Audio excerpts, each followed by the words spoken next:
আজকের এই ভিডিওতে দেখাবো খুব সহজেই কিভাবে ডেস্কটপ কিংবা ল্যাপটপ রিস্টার্ট করবেন।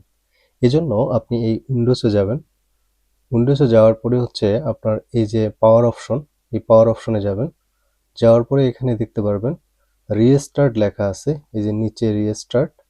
এই রিস্টার্টের এখানে ক্লিক করলে আপনার ল্যাপটপ বা ডেস্কটপটি কিন্তু রিস্টার্ট হতে থাকবে। এখানে আরেকটি অপশন আছে, দেখুন এখানে উইন্ডোজ, এখানে আপনার কিবোর্ডেও আছে উইন্ডোজ, এই উইন্ডোজটি আপনি দেখতে পাবেন। এরপর এখানে পাওয়ার বাটন, এখানে পাওয়ার অপশন দেখতে পাবেন।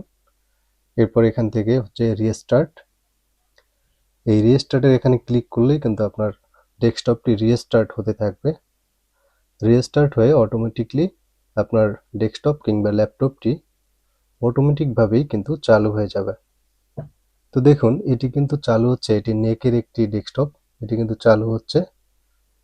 চালু হতে একটু সময় লাগবে, একটু সময় অপেক্ষা করবেন। অপেক্ষা করার পরেই আপনার ডেস্কটপটি কিংবা ল্যাপটপটি রিস্টার্ট হয়ে যাবে। দেখুন এখানে কিন্তু রিস্টার্ট হয়ে গেছে। এরপরে আপনি এখান থেকে আপনার পিন কোড দিয়ে দিবেন।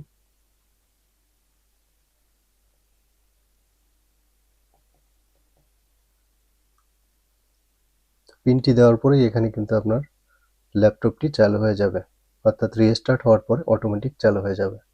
এভাবেই আপনি আপনার ল্যাপটপ কিংবা ডেস্কটপ খুব সহজেই রিস্টার্ট করতে পারবেন। আজকের এই ভিডিওটি ভালো লাগলে একটি লাইক দিবেন, শেয়ার করবেন আর সাবস্ক্রাইব করবেন। ধন্যবাদ সবাইকে।